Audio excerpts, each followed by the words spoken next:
પોતાના રૂમમાં બેઠેલા સુલતાજી ટીવી ઉપર કથા સાંભળવામાં મશગુલ હતા. અચાનક એ બળવાની ગંધ તેમના નાક સુધી પહોંચી ગઈ. તેણે કપાળે કરચલીઓ પડતા અવાજ કર્યો, નિધિ, ઓ નિધિ. કોઈ જવાબ મળ્યો નહીં, પણ તેને દરેક પળે વીતતી જતી હતી તેમ ગંધ વધુ તીવ્ર તેજ થતી હતી. પછી તેમણે જોરથી બૂમો પાડી, અરે વહુ, ક્યાં છો? જવાબ હજી પણ મળ્યો ન હતો. સુલતાજી બેચેની વધી ગઈ હતી ને તેઓ ફરી ઊભા થયા અને તેને ગંધને પરેવાગા રસોડા તરફ ગયા. રસોડામાં નજારો જોઈને તેઓ આશ્ચર્યચકિત થઈ ગયા. જમીન ઉપર દૂધની સફેદ નદી વહેતી હતી.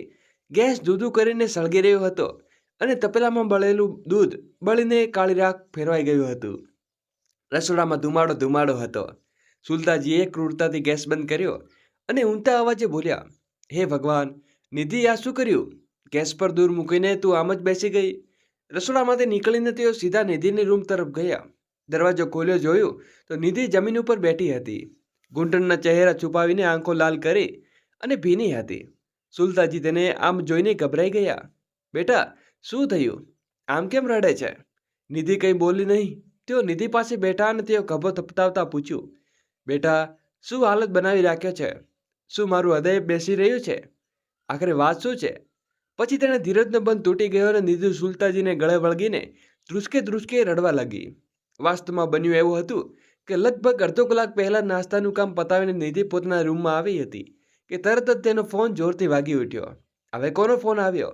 કહેતા તેણે ફોન ઉપાડીને જોયું તો મંજુ આંટી, પિયરના પડોશીવાળા. તે મંજુ આંટીનો ફોન ત્યારે જ આવતો જ્યારે કોઈ જરૂરી વાત હોય. નિધિના કપાળે કરચલીઓ પડી ગઈ. આજે તેમણે સારી યાદ કેમ આવી ગઈ? તેને ઊંડો શ્વાસ લીધો અને કોલ રિસીવ કર્યો. હેલો, નમસ્તે આંટી, કેમ છો તમે? સામેથી અવાજ આવ્યો, નમસ્તે બેટી, હું ઠીક છું, પણ કંઈક કહેવું હતું. અવાજમાં હજી ઉદાસી હતી. નિધિના દિલમાં ખળભળાટ મચી ગયો. શું થયું આંટી? બધું બરાબર તો છે ને? થોડી પળો ચૂકી પછી આંટી બોલ્યા, કહેતા તો સારું નથી લાગતું, પણ કહ્યા વગર રહી શકાતું નથી. નિધિનું હૃદય જોરથી ધડક્યું. તેઓ માતાની તબિયત વિશે છેલ્લા કેટલાક મહિનાઓથી ઠીક ન હતી. દર વખતે પિયર જતા નિધિ તેમને નબળી પડતી કાયા અને થાકેલી આંખો જોઈને પરેશાન થતી હતી. તેણે પોતાને સંભાળતા પૂછ્યું, આંટી, શું થયું છે? કૃપા કરીને કહો. હવે બધું સસ્પેન્સ ન બનાવો. મારું હૃદય બેસી રહ્યું છે. જલ્દી કહો ને. આખરે વાત શું છે? મંજુ આંટીએ આખરે કહ્યું કે તારા ભાભીએ તારી માતાને વૃદ્ધાશ્રમમાં છોડી દીધા છે. સુખધામ વૃદ્ધાશ્રમ. આ સાંભળતા જ નિધિના શ્વાસ જાણે થંભી ગયા અને ચહેરો સફેદ પડી ગયો. શું તેનો અવાજ ધ્રુજી રહ્યો હતો? તેણે માંડ માંડ પોતાને સંભાળીને પછી ફીકી સ્માત સાથે બોલી, નહીં આંટી, તમે મજાક કરી રહ્યા છો ને? મારો ભાઈ આવું ન કરી શકે. મારો ભાઈ પોતાના માતા પિતાની ખૂબ નજીક હતો. પિતાના ગયા પછી તેણે માતાનું એટલું ધ્યાન રાખ્યું કે ભાગ્યે જ કોઈ દીકરો પોતાની માતાનું રાખ્યું હશે. તેઓ બીજે શ્રવણ કુમાર છે. મંજુ આંટીના અવાજમાં એક કડવી સચ્ચાઈ હતી. બેટા, હવે આવા દીકરા તો પુસ્તકમાં જ મળે છે. વાસ્તવિક જીવનમાં લોકો સંબંધોને ખૂબ સમજવા લાગ્યા છે. નિધિની આંખો હવે છલકાઈ ગઈ હતી. મંજુ આંટીએ આગળ જણાવ્યું અને પોતે કયા અંદાજો હતો. ગઈકાલે અમારી મેરેજ એનિવર્સરી હતી તો હું મારા અંકલને સુખધામ વૃદ્ધાશ્રમમાં ગયા હતા કંઈક સામાન અને મીઠાઈ વહેંચવા. ત્યારે ઓફિસની બહાર લોનમાં તમારી માતા એકલી બેન્ચ ઉપર બેઠી હતી. માથું નમેલું હતું અને ઓળખી પણ ન શક્યા કે પહેલાં પછી તેણે અમને જોયા અને ધ્રુસકે ધ્રુસકે રડી પડ્યા. પૂછવા ખબર પડી કે તારા ભાઈ તેમને પોતે ત્યાં લાવીને છોડી દીધા છે. સ્ટાફે જણાવ્યું. તે કહીને ગયો કે હવે અહીં જ રહેશે. બેટી, અમને વિશ્વાસ નહોતો થતો. નિધિની આંખોમાંથી આંસુ વહેવા લાગ્યા. મોબાઈલ ફરી હાથમાંથી છૂટી ગયો. રૂમની છત નીચે પડતી હોય તેવું લાગી રહ્યું હતું. માતા વૃદ્ધાશ્રમમાં? આખરે કેમ? તેનું મન હજારો સવાલોથી ભરાઈ ગયું હતું. જમીન પર બેઠા બેઠા તેઓ સૂન થઈ ચૂકી હતી. મનની અંદર ગુસ્સો ભૂબકી રહ્યો હતો. તેણે ધ્રુજતા હાથે મોબાઈલ ઉપાડ્યો અને સ્ક્રીન પર પહોંચી ઝડપથી રોહન પોતાના ભાઈનો નંબર ડાયલ કર્યો. બીજે જ બેજે ફોન ઉપડી ગયો. સામેથી અવાજ આવ્યો, અરે નિધિ, કેમ છે? બધું ઠીક તો છે ને? ફોન કેમ કર્યો? નિધિના ચહેરા ઉપર સખત થઈ ચૂક્યો હતો. અવાજ ભારે થઈ ચૂક્યો હતો. બધું બરાબર પૂછી રહ્યા હતા તો બધું ઠીક છે ને? રોહન થોડી પળો ચૂપ રહ્યો અને પછી ચીડાઈને બોલ્યો, આ શું રીત છે ભૂલ કરવાની? ભૂલ ગઈ તો હું તારો મોટો ભાઈ છું. નિધિની આંખોમાં ફરીથી ફિનાશ છવાઈ ગઈ. પિતાજીના ગયા પછી તું મારો માનતો સહારો હતો અને તે તેને બેસાડ છોડી દીધા. રોહનનો અવાજ હવે ચીડાઈને ભરાઈ ગયો. અરે, વૃદ્ધાશ્રમમાં તો છોડ્યા છે, કયા જીવથી મારી નાખ્યા છે? ત્યાં બધી સુવિધા છે, સારો સમય પસાર થશે તેમનો. ત્યાં સારું ખાય છે, સારા લોકો તેમની સાથે છે. આ વાતો કરી લે. એકલો તો નથી ને, પણ અમારી જિંદગી પણ છે, બાળકોનો અભ્યાસ, રીતુની નોકરી. નિધિ જાણે ગુસ્સાથી લાલચોળ થઈ ગઈ. અરે માતાની સેવા નહોતી થતી તો ઘરે કોઈ નર્સ રાખી લેતા, કોઈ તકલીફ પણ ન થાત. પણ કોઈ ઢાલ કાઢવાને બદલે તમે તો તેમને ઘરેથી કાઢી મૂક્યા. માતા પાસેથી તેમનો આસિયાનો છીનવી લીધો. પિતાજી તો પહેલાથી જ જતા રહ્યા હતા, પણ તારે ઓછામાં ઓછું માતાને તો શકૂન આપવો જોઈતો હતો. પણ તે મકાન પોતાના નામે કરાવ્યું, એ માતાને બહાર રસ્તો દેખાડી દીધો. શરમ ન આવી? સામેથી રોહને અવાજ ઊંચો કર્યો. તો શું કરતો હું? રોજ કોઈ બીમારી, કોઈ પરેશાની આરામથી નહોતો થઈ શકતો. તેમની સેવા અને રીતુને પણ પરેશાન કરતી હતી. નિધિની આંખોમાંથી ફરીથી આંસુ વહેવા લાગ્યા. તે બોલી, માતાએ બાળપણથી લઈને આજ સુધી તારી દરેક ઈચ્છા પૂરી કરી છે. લાખો તકલીફો સહન કરીને તને તકલીફ થવા ન દીધી, અને માતાને તે બોજ સમજી લીધી. રોહન હવે પૂરી રીતે ચીડાઈ ગયો હતો. હવે વધુ મારું દિમાગ ન ખાઈશ. જો એટલી જ પરવા છે તો જઈને પોતે લઈ આવ. આટલું કહીને તેને ફોન કાપી નાખ્યો. ફોનની બીપનો અવાજ નિધિના કાનમાં ગૂંજતો હતો, પણ હવે કોઈ બીજો અવાજ બચ્યો ન હતો. તેને અંદર બધી તૂટી ચૂક્યો હતો, જાણે પથ્થરની જેમ ચૂકી હતી. ત્યાં બેસી રહ્યો ને પાંપળો ભીની શ્વાસે ભારે. રસોડાનો ગેસ હજી પણ ખુલ્લો પડ્યો હતો. રસોડામાં રાખેલું દૂધ ક્યારનું ઉકળીને ઢોળાઈ ગયું હતું. તેને ખબર જ ન પડી કે નિધિની આંખો આંસુમાં ભરેલી હતી ને તેનું મન ઉદાસી અને ગુસ્સામાં, પવનમાં ડૂબાયેલું હતું. રોહનના કટુ શબ્દો હજી તેના કાનમાં ગુંજી રહ્યા હતા, અને માતાની એકલી અસહાયતા છબી તેના દિમાગમાં વારંવાર ઉભરી રહી હતી. ત્યારે રસોડામાંથી તેમની સાસુ સુજાલતીનો ચિંતિત અવાજ ગુંજ્યો. નિધિ બેટા, ક્યાં છો? પણ નિધિનું ક્યાંય ભાન હતું. તે હજી પણ બેભાન જેવી બેઠી હતી, જાણે શરીર અહીં હતું પણ આત્મા ક્યાંક બીજે. નિધિએ ભરાયેલા અવાજે બધી વાત કહી. સુલતાજીએ સબસ્ત રહી ગયા. તેણે ધીમેથી નિશીના આંસુ લૂછ્યા અને માથું પપાડ્યું. નિધિ રડતી બોલી, તેઓ બીમાર રહે છે માજી. ખબર નહીં ત્યાં સુધી તેનું ધ્યાન બરાબર રાખવામાં આવી રહ્યું છે કે નહીં. હું તેમને આ હાલતમાં ત્યાં છોડી ન શકું. સુલતાજીએ ઊંડો શ્વાસ લીધો અને તેમણે પણ સાંભળીને આઘાત લાગ્યો. બેટા, તું પરેશાન ન થા. પરેશાન થવાની કે ચિંતા કરવાની કોઈ સમસ્યા હાલ નથી નીકળતો. થોડી ખચકાઈ સાથે નિધિએ ધીમેથી પૂછ્યું, શું હું તેમની અહીં આપણે ઘરે લાવી શકું? જો તમને કોઈ વાંધો ન હોય તો. કહેતા કહેતા તે ચૂપ થઈ ગઈ. તેને ડર હતો કે ક્યાં સાસુ ખરાબ ન લાગી જાય. પણ સુલતાજી એક સમજદાર અને દયાળુ મહિલા હતા. તેમણે નિધિનો ચહેરો પોતાના હાથમાં લીધો અને સ્મિત કરતા કહ્યું, અરે બેટા, આમાં પૂછવાની શું વાત છે? તારી માતાને આ હાલતમાં એકલા છોડી ન શકાય. તેમણે હવે દેખભાળની જરૂર છે. તારે તેમણે અહીં લાવવા જોઈએ. નિધિની આંખોમાં આશાની ચમક પાછી આવી. શકૂન મળ્યો અને કોઈક તેનું દર્દ સમજી રહ્યું છે. શાંત થતાં નિધિ એમ સુલતાજી સાથે સુખધામ વૃદ્ધાશ્રમ પહોંચ્યા. ત્યાંનું વાતાવરણ ઉદાસ અને ભારે હતું. જૂના પંખાએ ભાગ્યે થોડી ઘણી હવા આપી રહ્યા હોય. દિવાલ ઉપર ચોક્કસ તમારી વાર્તા વૃદ્ધાશ્રમનો બાકીનો ગુજરાતી અનુવાદ અહીં આપેલો છે. જગ્યાએ જગ્યાએ સિલન અને દુર્ગંધ અને ફોલ્ડિંગ પર પથારેલા જૂના બિસ્તર. કેવી રીતે કોઈ દીકરો પોતાની માતાને આવા માહોલમાં છોડી શકે? જોઈને નિધિ સુલતાજી આશ્ચર્યચકિત થઈ ગયા. નિધિએ પોતાની માતાને જોયા. તેનું દિલ જાણે તૂટી ગયું. માતા એક ખૂણામાં ચૂપચાપ બેઠી હતી. આંખો અર્ધબંધ હતી અને શરીર નબળું. પણ નિધિને જોતા જ જાણે તેમના શરીરમાં પ્રાણ પાછા આવ્યા હોય. તેમણે જોઈને નિધિનો અવાજ ફરાઈ આવ્યો. માં! નિધિ દોડીને તેને ગળે વળગી પડી. માતાને એક નબળું સ્મિત આપ્યું.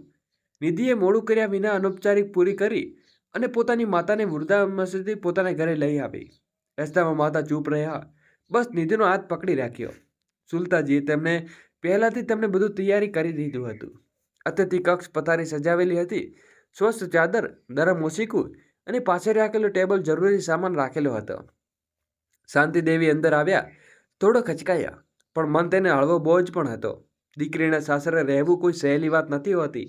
તેમણે મનોમન વિચાર્યું. પરંતુ વૃદ્ધાશ્રમની ટીનમાં છત, દુર્ગંધ મારતો ઓરડો અને બેદરકાર સ્ટાફની સરખામણી તેમને ઈશ્વરની મરજી સમજીને ચૂપચાપ નિયતિને સ્વીકાર કરી લીધી. દિવસો વીતવા લાગ્યા. નિધિને સુલતાજી શાંતિ દેવડી દેખાડવા કોઈ કસર છોડી નહીં. સુલતાજી સવારે વહેલા ઉઠીને શાંતિજી માટે તેમની પસંદગીનો હળવો નાસ્તો બનાવતા. હળવા મસાલાવાળી પાતળી ખીચડી કે દળિયા. સુલતાજીએ આ બધું કરતા જોઈને નિધિ કહેતી, આટલું ધ્યાન તો હું મારી માતાની નથી રાખી શકતી જેટલું મારી સાસુમાં રાખે છે. બંને વૃદ્ધાઓ હવે અવારનવાર સાથે બેસીને વાતો કરતી, જૂની યાદો વહેતી, ક્યારેક ક્યારેક ભજન ગણગણતી લેતી. અમિત, નિધિનો પતિ, પોતાની ઓફિસથી આવતો બંને માતાને દવાઓ વિશે પૂછવા ભૂલતો ન હતો. માતાના રૂમમાં હંમેશા કોઈને કોઈ રહેતું, ક્યારેક નિધિ તો ક્યારેક બાળકો. અહીં શાંતિ એકલતા સતાવતી ન હતી. તેમની આંખોમાં એક ચમક પાછી આવી જ ગઈ હતી. જ્યારે તેઓ પોતાના પૌત્ર ગોલુ સાથે હસતા રમતા તો નિધિના મનને હવે શાંતિ મળી. ભલે રોહને માતાની સેવા પરથી મોં ફેરવી લીધું હતું, પણ તે પોતાની માતાને પ્રેમ અને સન્માન આપી શકતી હતી, જેનો તેઓ હકદાર પણ હતા. પણ સમયના ચક્રને કોઈ રોકી શકતું નથી. નિધિના ઘરે આવ્યાને લગભગ 1 વર્ષ પછી શાંતિ દેવાની તબિયત અચાનક બગડવા લાગી. પહેલાં તો શરદી, ખાંસી અને નબળાઈ હતી, પણ ધીમે ધીમે તેના શ્વાસ ભારે થવા લાગ્યા. નિધિ અને અમિતે ડૉક્ટરનો સલાહ લીધી, દવાઓ બદલી, પણ શાંતિ દેવીની હાલત સુધરી રહી ન હતી. એક સવારે જ્યારે સુલતાજી હંમેશા જેમ શાંતિ દેવી માટે ગરમ ચા બનાવીને લઈ ગયા તો શાંતિ દેવીને ઉઠાડવા માટે અવાજ દેવા લાગ્યા, પણ તેઓ પથારી પર શાંત પડ્યા હતા. તેમણે કોઈ પ્રતિક્રિયા આપી નહીં. નિધિ બેટા, સુલતાજીને અવાજ દઈને બોલાવ્યા તો નિધિ અંદર આવી. તેમણે જોયું તો સાસુમાં તેની માતાને જગાડવાનો પ્રયાસ કરી રહી હતી, પણ આંખો બંધ કરી રહી હતી અને ચહેરા ઉપર એક અજીબ શાંતિ હતી. નિધિ સાથે આવીને જોયું તો શ્વાસ પણ ચાલી રહ્યા ન હતા. બંને સમજી ગયા કે શાંતિજી ભગવાન પાસે ચાલી ગયા છે. નિધિનું દિલ જાણે તૂટી ગયું છે. તે માતા પાસે બેસીને ધ્રુસકે ધ્રુસકે રડવા લાગી. સુલતાજી અને અમિતે તેને સાંભળીને પણ તેના આંસુનો પ્રવાહ રોકી ન શકતો. શાંતિ દેવી અંતિમ યાત્રામાં આખું કુટુંબ એકજૂટ હતું, સિવાય રોહનના. નિધિએ તેને ફોન કરીને માતાના ગયાના સમાચાર આપી દીધા હતા, પણ તેમ છતાં તે આવ્યો ન હતો. શાંતિ દેવી બસ હવે એક યાદ બની ચૂક્યા હતા, પણ નિધિને મનમાં એક પીડા હંમેશા માટે રહી ગઈ હતી, ભાઈની બેખૂબી. જ્યારે માતાની ચિંતા સળગી હતી તો રોહન ત્યાં જ ન હતો. આ બેનરૂખી સુલતાજીએ અંદરથી હચમચાવી દીધા હતા. જ્યારે બધી વિધિઓ પૂર્ણ થઈ ગઈ અને ઘરનું વાતાવરણ ફરી ધીમે સામાન્ય થવા લાગ્યું, તે એક દિવસ બાલ્કનીમાં બેસીને ચા પીતા સુલતાજી વિચારવા લાગ્યા, કેટલી સ્વાર્થી થઈ ગઈ છે આ દુનિયા.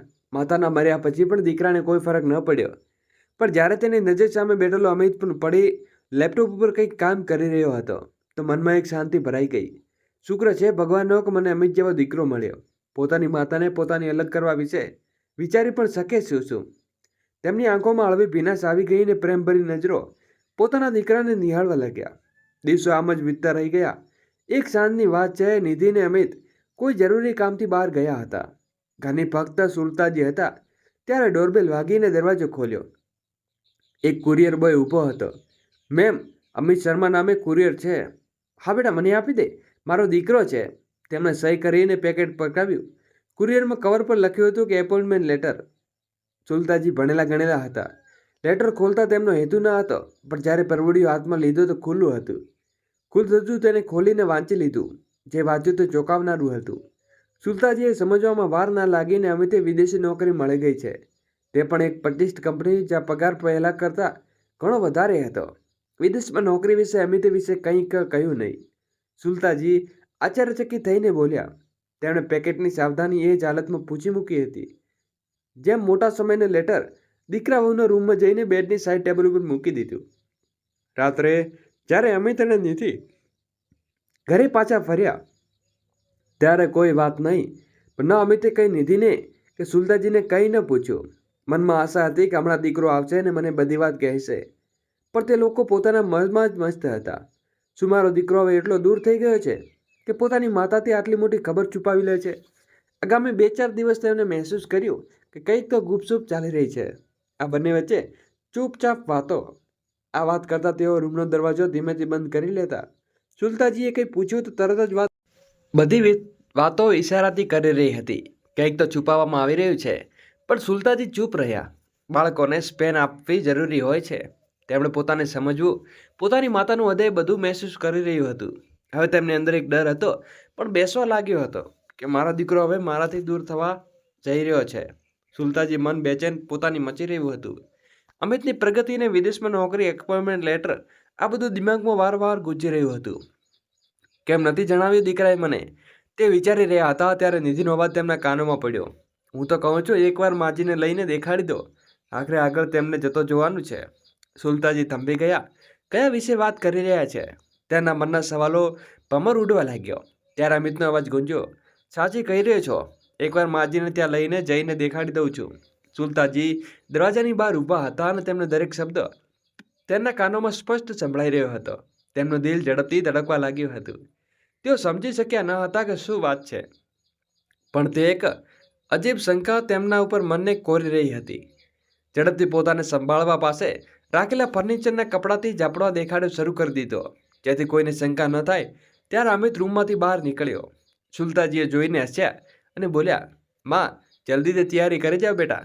કેમ બેટા? સુલતાજીએ આશ્ચર્ય અને થોડી ગભરાઈ સાથે પૂછ્યું.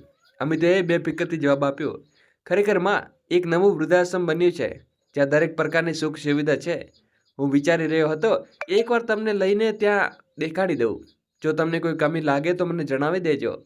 દીકરાના મોંમાંથી વૃદ્ધાશ્રમના શબ્દો સાંભળતા સુલતાજી જાણે સૂન થઈ ગયા. તેમનું દિલ જોરથી ધડકી રહ્યું હતું. એવું લાગ્યું જાણે જમીન તેના પગ નીચેથી ખસી ગઈ હોય. શું અમિત પણ તેમના વૃદ્ધાશ્રમ છોડવાનું વિચારી રહ્યો હતો, જેમ રોહન શાંતિદેવી સાથે કર્યું હતું? તેઓ કંઈ બોલી શકે ત્યારે તેનો 5 વર્ષનો પુત્ર ગોલુ દોડતો આવ્યો અને ઊંચાથી બોલ્યો, હું પણ ચાલીશ તમારી સાથે. દાદીને ક્યાં જઈ રહ્યા છો તમે? જ્યારે મારે પણ જવું છે. નિધિ રૂમમાંથી બહાર આવીને ગોલુને ખોળામાં ઉંચકીને હવળેથી ખીચવા બોલી, બેટા, તારું જ્યાં કોઈ કામ નથી, તું ઘરે રહે. પણ ગોલુએ જીદ પકડી રાખી હતી. કહેવા લાગ્યો કે નિધિને સમજાતું, અરે બાબા, દાદીને કાલે જવાનું છે વૃદ્ધાશ્રમ, આજે તો બસ તેને લઈને જઈ રહ્યા છીએ. ગોલુએ નિર્દોષતાથી પૂછ્યું, વૃદ્ધાશ્રમ આ કઈ જગ્યા હોય છે? અમિતે પ્રેમથી તેના માથે હાથ ફેરવતા બોલ્યા, બેટા, આ બહુ સારી જગ્યા છે, જ્યાં વૃદ્ધ લોકો રહે છે. એવા વૃદ્ધ કે તેમનો કોઈ સહારો નથી હોતો. હજુ વિશ્વાસ ન આવતો હોય તો આ શબ્દો આ દીકરાના મોઢેથી નીકળી રહ્યા હતા, જેને કાબિલ અને લાયક બનાવવા માટે તેમણે આખી જિંદગી મહેનત કરી હતી. તેનું પગ નીચેથી જાણે જમીન ચરકી ગઈ, ભારે થવા લાગ્યું. આખરે ધૂળ સામે ધૂંધળું લવા લાગ્યું. પાસે રાખેલા સોફાનો સહારો લઈને કોઈ રીતે તે પોતાને સંભાળ્યા અને ધીમેથી બેસી ગયા. પછી પોતાની જાતને બોલવા લાગ્યા, ના, હું વૃદ્ધાશ્રમ નહીં જાઉં. ભલે અહીંયા એકલી રહી જાઉં, મરી જાઉં તો ભલે હાડપિંજર બનીને કેમ પડી રહું, પણ વૃદ્ધાશ્રમ તો બિલકુલ નહીં જાઉં. પછી જેવી તેમને આંખો બંધ કરીને ભૂતકાળમાં તોફાનોની જેમ પાછા ફર્યા, તેમની આંખો ખાલીપણામાં ડૂબેલી હતી, પરંતુ મન ભૂતકાળની ઊંડાઈમાં ગોતા ખાવા લાગ્યું હતું. ત્યારે તેમના લગ્નને માંડ 12 વર્ષ થયા હતા. ત્યારે અમિત 11 વર્ષનો હતો અને તેમની દીકરી રાધા 10 વર્ષની છે. તે દરેક જ્યારે તેના પિતાનું અચાનક અવસાન થયું ત્યારે સુલતાજીએ અંદરથી તોડી નાખ્યા હતા. રાતોની ઊંઘ અને દિવસોનું ચેન છીનવાઈ ગયું હતું. એક જ સવાલ તેના મનને કોરી રહ્યો હતો, નાના બાળકોનું પાલન પોષણ કેવી રીતે થશે? ત્યાં સુધી કે તેમનો પતિ દીનદયાળ પૃથુકોની જમીન પર વિભાજિત થતું ન હતું. તેને વેચીને ગુજરાન ચલાવી શકાત, પણ પોતાના બાળકોનો નિર્દોષ ચહેરો જોઈને તેનું હૃદય ડૂબી જતું. પરંતુ તે જ બાળકો પોતાની હિંમતથી કચ્યા હતા. સુલતાજીએ હારી ન માની એક પ્રાઇવેટ સ્કૂલમાં નોકરી શરૂ કરી. પગાર કંઈ ખાસ ન હતો, પણ હોંસલો મોટો હતો. તેમણે રાત મહેનત કરીને સ્કૂલ પછી ઘરે ટ્યુશન ભણાવવા લાગ્યા. સવારે બાળકોને સ્કૂલમાં મોકલી દિવસભર સ્કૂલમાં ભણાવ્યા પછી સાંજે ટ્યુશન અને રાત્રે ઘરકામ કરતા. થાકથી શરીર તૂટી જતું, પરંતુ બાળકોને નિર્દોષ મુસ્કાન જોઈને બધી થકાવટ ગાયબ થઈ જતી. અમિત અને રાધા પોતાની માની મહેનતને સમજતા હતા. અમિત નાની ઉંમરમાં માને મદદ કરવા લાગ્યો હતો અને માને કામ પણ કરતો જોતો. ક્યારેક વાસણ ધોવા લાગતો તો ક્યારેક ઘરની સફાઈ હાથ વટાવતો. એક દિવસ જ્યારે સુલતાજી રાત્રે મોડે સુધી ટ્યુશન ભણાવીને થાકીને લેપટોપ થઈ ગયા હતા, અમિતે તેમના ખભા દબાવતા કહ્યું, માં, જ્યારે હું મોટો થઈને કમાવા લાગીશ તો તમને બિલકુલ કામ કરવા નહીં દઉં. તમે બસ આરામ કરજો. એ નિર્દોષની વાતો સાંભળીને સુલતાજી ચહેરા ઉપર મુસ્કાન છવાઈ જતી. મારો લાલો, તું કેટલો સમજદાર છે. સમય વીત્યો અને અમિત પોતાની માને કરેલા વાયદા નિભાવ્યો. તેની મહેનત રંગ લાવીને તેને એક સારી નોકરી મળી. પછી સુલતાજી પોતાની જાતને કહેવા લાગ્યા, એમ તો મકાન નાનું ન હતું અમારું, પરંતુ દીકરાએ જીદ કરીને સારી કોલોનીમાં ઘર લેવું છે, તો મેં પણ વિચાર્યું કે સારું કહે છે દીકરો. મારા નામે જે જૂનું ઘર હતું તે વેચી દીધું. વર્ષોમાં કરેલી બચત પણ કાઢવી પડી. પછી આ નવું ખરીદીને મકાન રજિસ્ટર નામે કરાવી દીધું. સંબંધીઓએ સમજાવ્યું હતું, પણ દીકરો હવાલે કરી ન કરે હું ન માની. વિચાર્યું કે આજે નહીં તો કાલે બધું દીકરાનું જ તો છે ને. તેના પછી રાધાએ સંબંધ પણ એક સન્માનિત પરિવારમાં થયો અને પછી અમિતના લગ્ન પણ નિધિ સાથે થઈ ગયા. અમિતે પણ સુતલાજીનો માનો દરજ્જો આપ્યો હતો અને તેમના ઘરમાં ખુશીની બહાર આવી. અમિતે પોતાની યોગ્યતાના નોકરીમાં એક પછી એક તરક્કી મેળવીને દર વખતે સુતલાજી પોતાની છાતીને ગર્વ પહોળી થઈ જતી હતી. તેનો જીવતોડ મહેનતનું ફળ આવ્યું અને લાખો રૂપિયા મહિને કમાવા લાગ્યો. એક બહુ મોટી કંપનીમાં ઊંચા પદ ઉપર કામ કરી રહ્યો હતો. પછી તેમની પૂરતી જમીન પણ વિભાજિત થઈ ગઈ હતી. તે સમયે જમીનની કિંમતો આસમાની હતી. જમીનનું શું કરવું છે? શુક્લાજીએ આ નિર્ણય દીકરા અમિત પર છોડી દીધો હતો. એ વિચારીને કે દીકરો લાયક છે અને આગળ જઈને જ્યારે બધું સાંભળવું પડશે ત્યારે તો હમણાં કેમ નહીં. અમિત પણ જમીન વેચીને સારી જગ્યા જોઈને મોટો પ્લોટ ખરીદી લીધો હતો. પછી ઠંડો નિરાશો નાખતા શુક્લાજી બોલ્યા, ક્યાં વિચાર્યું તે સમયે તે દીકરા પોતાનું બધું આપી રહ્યું છું. એક દિવસ એ દીકરો આ ઘરમાં મારા માટે જગ્યા નહીં છોડે. એ દિવસો યાદ આવવા લાગ્યા જ્યારે અમિત અને નિધિ વચ્ચે સલાહ લેતા હતા. કોઈ કામ મારી મરજી વિના નહોતા કરતા, પણ હવે પૂછવું તો દૂર, બતાવવું પણ જરૂરી નથી સમજતા. અને નિધિ, તેને તો તેમણે દીકરી પણ વધારે ચાહી. દરેક વાતને તેને મહત્વ આપ્યું, જેથી તેને એ અહેસાસ ન થાય કે તે સાસરે છે. જ્યારે આવી હતી તો ઘરમાં બધું વ્યવસ્થિત અને પરંગત રીતે ચાલતું હતું, પણ જલ્દી જ દરેક વસ્તુ બદલાવા લાગી. રસોડાથી લઈને પૂજાને ઘર સુધી બધા કામોમાં નિધિએ પોતાના હિસાબે પોતાની રીતે પરિવર્તન કરી દીધું. જ્યારે તેણે કંઈ કહેવાની કોશિશ કરી તો જવાબ મળ્યો, માજી, એ જમાનો નથી, મોડર્ન જમાનો, બધું મોડર્ન રીતે હોવું જોઈએ. તમે બસ આરામ કરો, ટેન્શન ન લો, હું બધું સંભાળી લઈશ. આરામના બહાને ચૂપચાપ મને કિનારે કરી આવી રહીને કેમ સમજી શકું હું કે જ્યારે નિધિએ મને વૃદ્ધાશ્રમ પહોંચાડી દેવા આવી હતી, કેટલી દુઃખી હતી નિધિ. અને તે વખતે મેં તેને દરેક વહેનું બચ્યું હતું. વહુ પોતાની માની સેવા કરતી રહી અને મેં તેના ઉપર કોઈ રોકટોક ન લગાવી. પરંતુ આજે તે વહુ મને વૃદ્ધાશ્રમ મોકલાની વાત કરી રહી છે. વિચારતા વિચારતા શુક્લાજીનું હૃદય છલકાઈ ગયું હતું. જે વહુ પોતાની માની સેવા કરી શકે છે, હું તેની સાસુ તેના આટલો મોટો બોજ બની ગઈ. ગળું ભરાઈ આવ્યું. કેમ ન માન્યું કે કોઈ મારો પણ એકમાત્ર દીકરો છે અમિત. જો તે પોતાની પત્નીના દીકરાને વિદેશ લઈ શકે છે તો શું પોતાની માને નહીં? અને માની તો સાચે સંજોગો એવા નથી કે સાથે લઈ શકે છે, તો શું તમારા માથા પરથી મારી ઇજ્જત છીનવી લેવી જરૂરી હતી? આંસુ વહેવી જતા હતા અને કોઈ દિલનો આઘાત ન હતો પહોંચાડતો. દીકરાએ હજુ તે પોતાના નાનકડા ભૂતકાળની યાદોમાં ખોવાયેલી હતી. સામે તે દીકરીનો અવાજ આવ્યો, માં, તમે હજુ સુધી તૈયાર નથી થયા? જલ્દી કરો, પછી મને બીજે કામ છે. શુક્લાજીએ જલ્દી પોતાને સંભાળવાની કોશિશ કરી અને કંઈ પણ કહ્યા વિના ઉઠીને કારની પાછળની સીટ પર જઈને બેસી ગયા. રસ્તા પર તેની આંખો બારીમાંથી બહાર જોતી રહી. વચ્ચે સફરમાં તેમણે સીધા અવાજે પૂછ્યું, તો શું તમે નિર્ણય કરી લીધો છે? અમિતે વિચાર્યા વિના બેદરકારી ભર્યા અવાજમાં કહ્યું, હા માં, બહુ વિચારીને નિર્ણય કર્યો છે.